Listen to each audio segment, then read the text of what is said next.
अब हम लोग अंकगणित की आधारभूत प्रमेय को उदाहरण के माध्यम से समझने का प्रयास करते हैं। अंकगणित की आधारभूत प्रमेय क्या है?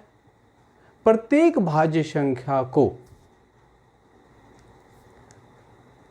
अभाज्य संख्याओं के गुणनफल के रूप में गुणनखंडित किया जा सकता है। गुणनखंडित मतलब फैक्टराइज किया जा सकता है उदाहरण के माध्यम से। यहां पर हम लोग क्या कर रहे हैं? 32,760 32,760 का अभाज्य गुणनखंडन कर रहे हैं, प्राइम फैक्टराइजेशन कर रहे हैं। ये कैसी संख्या है? 32,760 कैसी संख्या है? अगर इसको हम लोग देखें तो कैसी संख्या है? यह संख्या क्या है? भाज्य संख्या है। भाज्य संख्या क्यों है? कि इसके 3 से ज़्यादा अभाज्य गुणनखंड हैं, प्राइम फैक्टर्स हैं। तो हम लोग कैसे इसको अभाज्य गुणनखंडन करेंगे? सबसे पहले यहाँ अंत में 0 है, इसलिए 2 से पूरा पूरा भाग लग जाएगा। 2 क्या है? प्राइम नंबर है, मतलब अभाज्य संख्या है, तो 2 से भाग लगा दिए। 16,380 आया। फिर 80 में यहाँ पे 0 अंत में है, इसलिए फिर 2 से भाग लगाए, 8,190 आया।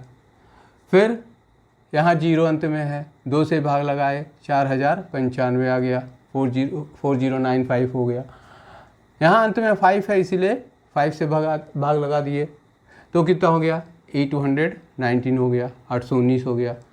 9 1 10 8 18, 8 + 1 + 9 बराबर 18।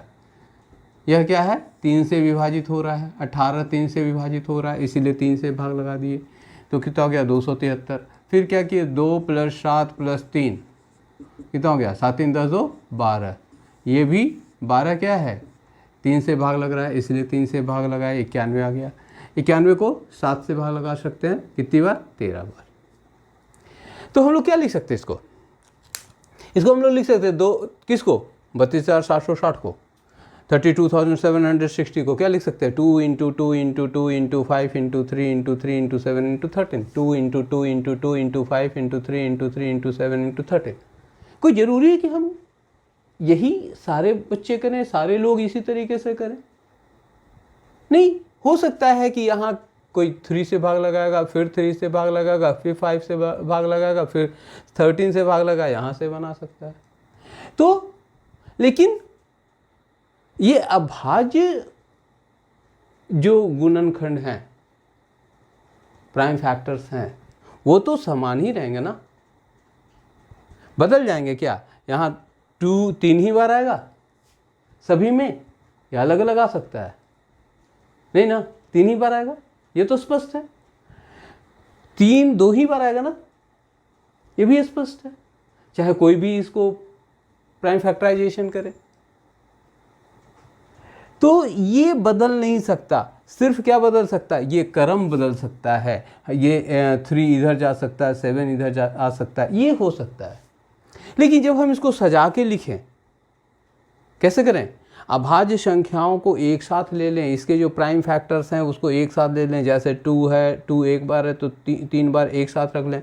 ये 3 को यहाँ पे पहले सजा लें। कैसे क्रम में? आरोही क्रम में। आरोही मतलब बढ़ते हुए क्रम में सजा लें। तो सजा लें तब क्या हो गया? 2 × 2 × 2 × 3 × 3 × 5 × 7 × 13। अब जब अगर आरोही क्रम में सजा लेंगे, इस क्रम में सजा लेंगे, तो सभी लोगों का प्राइम फैक्टराइजेशन इसी रूप में होगा। और इसको हम लोग घातांक रूप में कैसे लिख सकते हैं? तो 2 × 2 × 3 × 3 × 2 × 7 × 13, क्योंकि इसका एक ही, यहाँ पर 7 एक ही संख्या है, तो 7 का पावर 1 नहीं लिखते हैं। 13 भी एक ही है, इसलिए उसका पावर 1 नहीं लिखते हैं, ये 1 पावर में छुपा हुआ है। ठीक है ना? इसी को अगर हम व्यापक रूप में देखें, किसको? अंकगणित की आधारभूत प्रमेय को हम व्यापक रूप में देखें। इसके पहले क्या देखा? थ्योरी के रूप में देखा। अगर हम इसको व्यापक रूप में, संख्या के रूप में समझने का प्रयास करें, ये तो एक उदाहरण, ऐसे अनेकों उदाहरण हो सकते हैं, इसीलिए एक जनरल फॉर्म अगर ले लें तो जनरल फॉर्म में अगर हम देखें तो हम लोग मान लेते हैं कि x क्या है, एक भाज्य संख्या है, क्योंकि अंक गणित के आधारभूत प्रमेय में क्या किया जाता है, प्रत्येक भाज्य संख्या को किस प्रकार से लिखा जा सकता है, अभाज्य संख्याओं के गुणनफल के रूप में लिखा जा सकता है, जब उसका गुणन खंडन किया जाए तो वही चीज़ है। यहाँ पर मान लिया कि x एक अभाज्य संख्या और x के अभाज्य गुणनखंड कौन कौन है भाई, p1 p2 p3 dot dot pn है।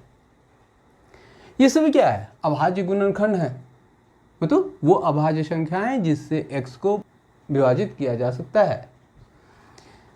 तब x बराबर क्या हो जाएगा भाई, तब हो जाएगा क्या, p1 into p2 into p3 into p dot dot dot pn। यहाँ पर p1 p2 ये सभी किस रूप में, तो ये देखिए p1 छोटा है या बराबर है किसके, p2 के, और p2 छोटा है या बराबर है किसके, p3 के, p3 छोटा है या बराबर है किसके, p4 के, ऐसे कहाँ तक, pn तक। सबसे छोटा कौन, p1, सबसे बड़ा कौन, pn। इसीलिए ये क्या है, इसको आरोही क्रम में जब सजा दिया तब p1 p2 p3 dot dot pn मिला। ये देखिए यहाँ लिखा हुआ है p1 p2 p3 dot dot pn क्या है, आरोही क्रम में। आरोही क्रम में मतलब बढ़ते हुए क्रम में है। और फिर क्या कहता है, यदि हम समान अभाज्य संख्याओं को एक साथ लें, समान तो एक ही अभाज्य संख्याएं, यहाँ पर कैसे समान कौन है, यहाँ पे समान 2 इंटू 2 इंटू 2, ये 2 2 2 समान है। अगर हम समान अभाज्य संख्याओं को एक साथ लें तो हमें अभाज्य संख्याओं की घातें प्राप्त हो जाती हैं। देखिए घात प्राप्त हो गया ना, 2 का पावर 3। ऐसे ही 3 और 3 को समान अभाज्य संख्याएं एक साथ ले लें तो 3 का पावर 2 प्राप्त हो गया। यही है, क्या है, इसको कहते हैं जनरल फॉर्म। जनरल फॉर्म में क्या समझाया गया, अंक गणित की आधारभूत प्रमेय को समझाया गया। मुझे आशा है बच्चों आप सभी को ये बातें समझ में आ रही होंगी। थोड़ी सी कठिनाई है यहाँ पर, शायद इसमें कठिनाई हो आप लोगों को, लेकिन इसमें तो कठिनाई नहीं होनी चाहिए, क्योंकि आप लोगों ने इसका प्राइम फैक्टराइजेशन पहले भी पढ़ा है। इसका प्रयोग कहाँ है, इसका प्रयोग हम लोग संख्याओं के एचसीएफ निकालने के लिए करते हैं। कभी कभी ऐसा हो सकता है ना कि 2 से ज़्यादा संख्याएं हो, उसका एचसीएफ निकालना हो, तब क्या होगा, हमारे पास जो हम यूक्लिड विभाजन एल्गोरिथम का प्रयोग करना वहाँ पे कठिन होगा, क्योंकि पहले 2 का निकालना होगा, उसका जो एचसीएफ है उसको तीसरे संख्या के साथ करना होगा। तब आसान कौन सा होगा, तब आसान होगा अंक गणित की आधारभूत प्रमेय के आधार पे, अर्थात प्राइम फैक्टराइजेशन के आधार पे, अभाज्य गुणनखंडन के आधार पर हम लोग इसको आसानी से हल कर सकेंगे। और यह कहाँ है, प्रश्नावली 1.2 में। इसके बाद हम लोग प्रश्नावली 1.2 के प्रश्नों को हल करेंगे।